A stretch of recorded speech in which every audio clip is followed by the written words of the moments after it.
Paz do Senhor, meus irmãos, iniciando mais uma aula prévia da Escola Bíblica Dominical. O título do nosso trimestre é A Fragilidade Humana e a Soberania Divina. Subtítulo: Os Sofrimentos e a Restauração de Jó.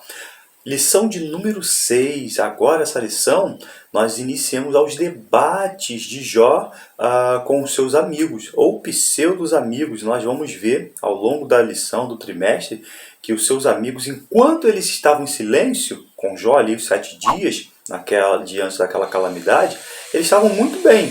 Mas depois que eles saem para abrir a boca, irmãos, lição de número 6, a teologia de Elifaz, só os pecadores sofrem. Está aí essa imagem que serve para ilustrar. 3 tópicos: os pecadores no contexto da justiça retributiva, os pecadores no contexto da tradição religiosa e os pecadores diante de um Deus infinito. O título da lição, irmãos, a teologia de Elifaz, eu quero destacar que agora nós estamos diante de uma reflexão filosófica teológica sobre o sofrimento humano. A teologia de Elifaz. Por que teologia? O que é teologia? A teologia faz bem para a igreja? Tem muitas pessoas que vão criticar a insistência da teologia dentro das igrejas, mas a teologia, irmãos, é uma coisa boa. Infelizmente, muitos criticam. Teologia é o estudo sobre Deus. É quando eu vou querer entender aquilo que foi revelado por Deus de forma sistemática. Isso é a teologia. Faz bem, é saudável para a igreja. Só que quando eu parto do princípio do meu entendimento para formar doutrinas e aplicar teologias, acontece o que aconteceu na vida desse Elifaz e dos amigos também de Jó. A teologia de Elifaz, só os pecadores sofrem? Irmãos, infelizmente, tem muitas igrejas ensinando o que Elifaz está apresentando para Jó. Por exemplo, os irmãos vão assimilar isso uma igreja muito grande, uma denominação muito grande, quando ela diz assim, no seu slogan de capa: pare de sofrer. Vejam se não é a teologia de Elifaz, vamos dizer assim, camuflada nos nossos dias. Nós temos que ter bastante cuidado. Irmãos, olha que interessante.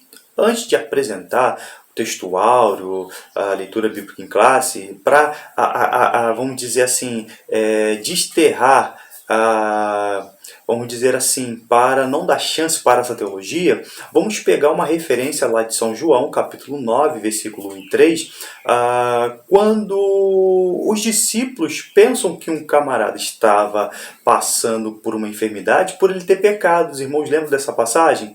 E passando Jesus viu um homem cego de nascença, e os seus discípulos lhe perguntaram dizendo: Rabi, quem pecou, este ou seus pais, para que nascesse cego? Então era um pensamento até na época de Jesus, pensando que por se passar por uma enfermidade, passar por um problema, era por causa de um pecado. E Jesus respondeu: nem ele pecou, nem seus pais, mas foi assim para que se manifestasse nele as obras de Deus. Então já temos também esse aprendizado para as nossas vidas. A leitura bíblica em classe, preste bastante atenção nessa leitura bíblica em classe. Está aqui as referências. Tá? São 3 referências. E o porquê disso? Nós vamos ver uma teologia com 3 eixos. Aí nós temos aqui a referência de Jó, capítulo 4, versículo 5.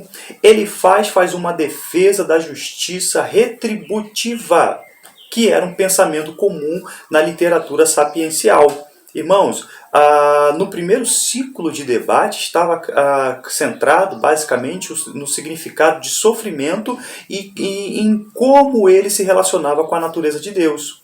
Agora, o segundo ciclo do debate, Jó capítulo 15, predomina o argumento em favor da tradição religiosa dos seus dias. Estavam preocupados com a operação da providência divina no mundo, conforme evidenciava, especialmente no caso do destino dos homens maus.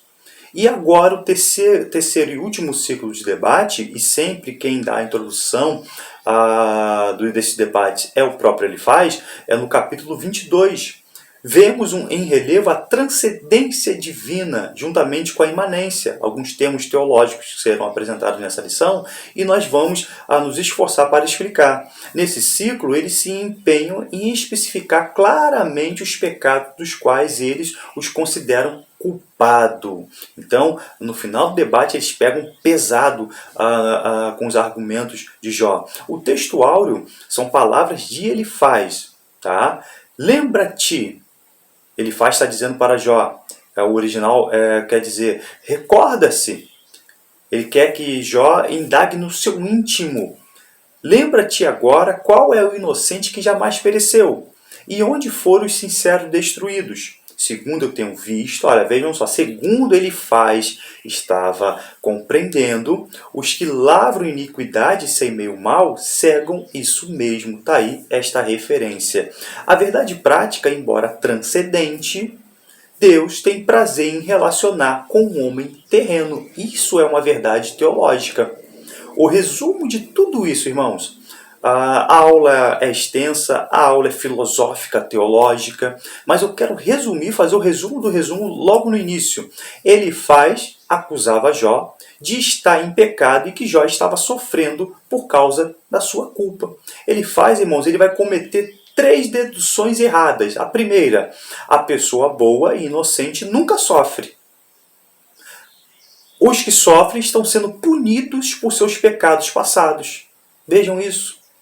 E 3, por estar sofrendo, Jó havia cometido algum erro aos olhos de Deus. Então, ele acerta, tá? Podemos colocar na balança meio a meio. Ele acerta em algumas coisas, mas também deixa a desejar muito na sua teologia, verdadeiros erros teológicos. O nome Elifaz, qual o significado? Significa Deus é forte ou Deus é despenseiro. Veja, um bom nome. Era o mais velho, muitos teólogos vão concordar nisso, era o mais velho dos 3 amigos de Jó, ou por algum motivo não declarado, sua sabedoria é considerada mais elevada pelos outros. A terra de Temã, da qual ele vinha, era a terra de onde procedia e era conhecida por seus homens sábios. Está aí esta referência de Jeremias. Elifaz, irmãos, ele estava convencido de que Jó cometera algum pecado grave por estar naquela situação, pelo qual estava agora sendo castigado. Ele baseava essa ideia em suas próprias experiências, que lhe tinham ensinado que o homem é ímpio e que ele é punido de acordo com as suas iniquidades. Mas isso não se aplica a Jó. Existe aí uma verdade nesse pensamento. O que Elifaz não percebia era que Deus, o próprio Deus, estava permitindo que esta aflição sobreviesse a Jó, com um propósito que não tinha em vista a sua mera natureza pecaminosa, mas especificamente a purificação e o fortalecimento da fé do patriarca. Nós já vimos no início o cego de nascença. Ele não pecou, seus pais não pecaram, mas para que o nome do Senhor fosse engrandecido naquela doença. As primeiras palavras que Elifaz dirige a Jó destilam uma verdadeira cordialidade, a maneira oriental. Os comentários de Elifaz são um exemplo de que devemos evitar falso julgamento sobre as pessoas baseado em nossas próprias experiências. Veja o versículo 7. Vamos fatiar agora a leitura, o texto áureo. Lembra-te agora qual é o inocente que jamais pereceu e onde foram os sinceros destruídos. Esse é o ponto de partida da argumentação de Elifaz e o centro da gravidade do primeiro eixo de sua teologia. O inocente não sofre e os justos não passam por reveses. Isso recebe um nome na teologia, grave isso, na teologia de justiça retributiva. Deus recompensa os bons e pune os maus. É uma espécie de lei de causa e efeito. E o versículo 8 agora. Segundo eu tenho visto, os que lavram iniquidade e semeiam mal, cegam isso mesmo. Reforça o pensamento que expôs anteriormente. Agora, irmãos, ele está mostrando o reverso do que ele dissera. Anteriormente, ele havia dito que os justos e os inocentes não sofrem. Agora ele declara que somente os maus passam por reveses. Essa afirmativa, sem dúvida, provocava em Jó um tremendo desconforto. E por que disso? Nós já vimos em aulas passadas que Jó pertencia a uma chamada cultura da honra. e aplicar isso, ele que era reto, íntegro, temente a Deus, desviava-se do mal, era uma das maiores provações ser acusado injustamente, também nos nossos dias. Ele faz, irmãos, estaria prestes a deduzir que Jó estava em pecado. Ele começa de forma mansa, mas a partir do primeiro, segundo, terceiro ciclo, no final, ele faz uma listagem de pecados, sugerindo que Jó estava enquadrado em um deles.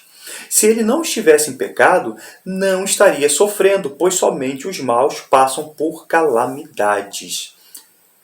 Ele faz, irmãos, apesar de ser o mais compreensivo, nós vamos ver palavras duríssimas, mas os seus outros amigos, eles vão pegar mais pesado ainda do que ele faz.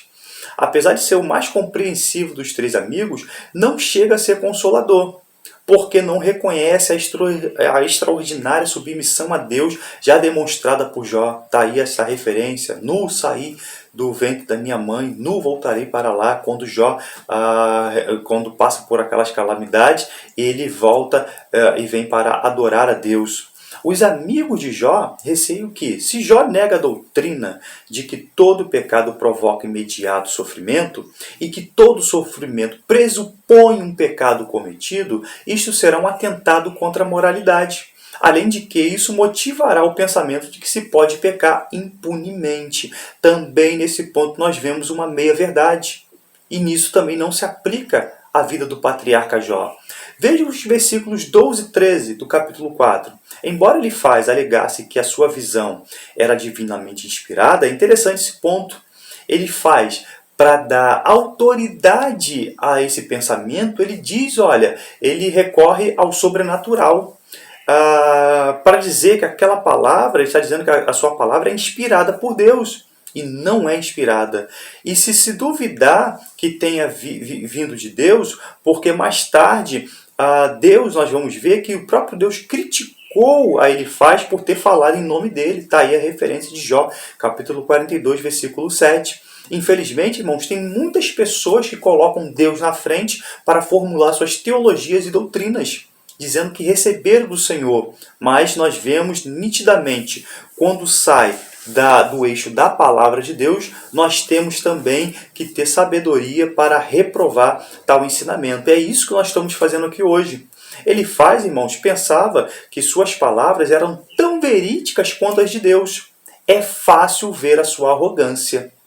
E nisso Deus o reprova. Olha, Elifaz, você e seus amigos não falaram o que era reto a meu respeito, como fez a Jó. E Jó teve que oferecer um sacrifício, interceder pela vida dos seus amigos. Agora é interessante também, o capítulo 5, agora no capítulo 5, versículo 13, é o único texto de Jó que é citado claramente no Novo Testamento. Aonde que está essa referência? Quem é que cita? É Paulo. Cita em 1 Coríntios, capítulo 3, versículo 19, que a sabedoria mais elevada do mundo não é comparada com a sabedoria de Deus.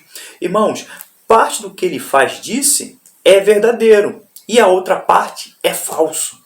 É verdade que os que promovem pecado, os problemas eventualmente serão punidos. E é falso que qualquer pessoa boa e inocente nunca sofrerá. Irmãos, não devemos seguir os exemplos negativos apenas porque estão na Bíblia. É interessante, a Bíblia, o que mostra que a Bíblia é a palavra inspirada, que ela é autêntica, ela é transparente. Quantos homens santos de Deus pecaram? Está aqui na santa palavra do Senhor. Então, como ela é transparente, para mostrar mais ainda a sua autenticidade, esse pensamento de Elifaz, que é errado, muito da sua parte errado, também está na santa palavra de Deus. Irmãos, amigos distantes, veja esse título que nós colocamos, um Deus oculto. Isso era matar quem já estava morrendo. Então eles que vieram para consolar, agora se tornaram verdadeiros algozes. O silêncio ainda de Deus deixava Jó inquieto, aflito e questionador. Mas mesmo assim Jó não deixou de clamar a Deus. Veja esta referência. Lembra-te de que a minha vida é como o vento. E ainda mais para frente, as belíssimas palavras de Jó, no capítulo 19, versículo 25, 26. Porque eu sei que o meu Redentor vive. e que por fim se levantará sobre a terra. Jó tem esperança, sim. E depois de consumida a minha pele, ainda em minha carne verei a Deus. Entramos agora no segundo ciclo de debate. Nós vamos ver a insistência fervorosa de Jó em refutar aqueles pensamentos dos seus amigos, em defesa da sua inocência. Mas olha o que acontece. Os seus amigos, eles ficam mais irritados com Jó. Eles agora estão convencidos de que estão lidando com um homem teimoso e orgulhoso, que não mediria esforços para justificar-se a si mesmo. A partir desse ponto é necessário o uso de uma linguagem franca e convincente. Então eles esquecem daquela boa postura elegante e partem para um ataque mais frenético. Precisa ficar claro para Jó que ele é o tipo de pessoa ímpia que eles haviam descrito em termos gerais. Talvez, irmãos, dessa forma, eles são capazes de despertar a sua consciência para que ele possa enxergar-se diante da verdadeira luz. Essa segunda rodada de diálogo, irmãos, é dura e às vezes cruel, à medida que os amigos procuram derrubar as defesas de Jó. O peso da tradição religiosa. De antemão, já quero destacar que nós não somos contra as tradições. Existem muitas tradições que são boas, que têm os seus valores morais, éticos. Mas também nós temos que ter cuidado com as tradições na questão do imaginário social. Para Elifaz, irmãos, era uma verdade inconteste que Deus recompensava os bons e sempre punia os maus. Isso era uma tradição firmemente estabelecida. E nós já vimos aonde que foi essa tradição, lá no tempo de Cristo. E se nós procurarmos até nos nossos dias. Jó continua no contrafluxo da tradição. Irmãos, e de contra a algo que é tradicional, as pancadas com certeza virão. E Jó está tomando muita pancada por causa disso. Os amigos conheciam apenas uma parte dos fatos, não tendo ainda a visão do todo. Isso Deus estava trazendo por meio do longo sofrimento de Jó.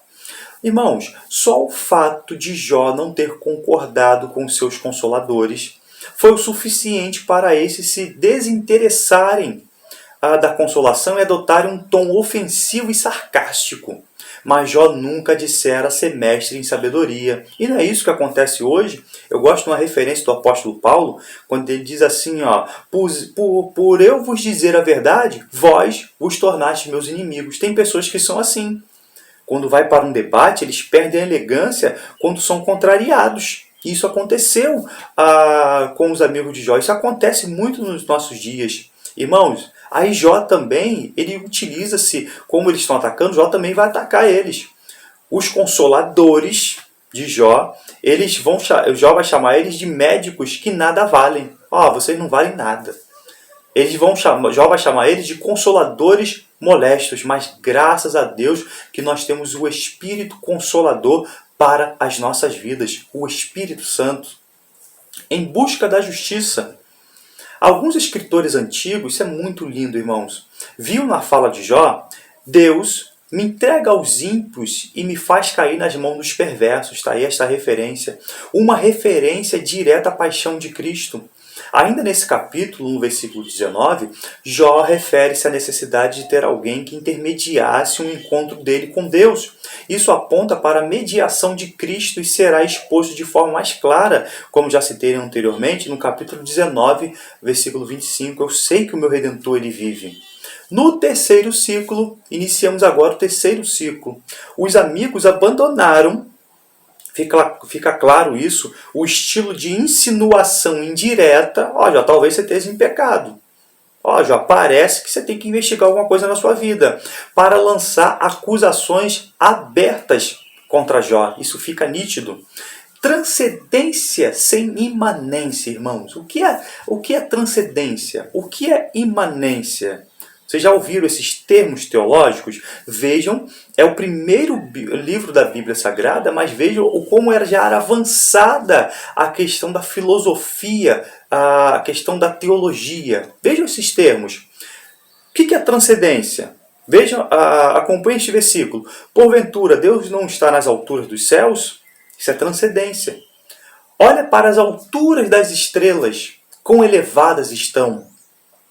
Aqui ele faz argumento em defesa da transcendência de Deus, que é a doutrina que destaca a supremacia divina em relação ao universo criado. Ou seja, Deus está muito alto. Deus é o Deus Todo-Poderoso.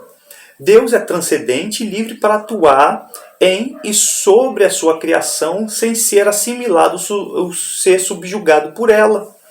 Irmãos, mas tem um problema. O problema com a argumentação que ele faz não diz respeito ao conteúdo da sua doutrina, ou seja, a transcendência, ela existe. Deus é soberano.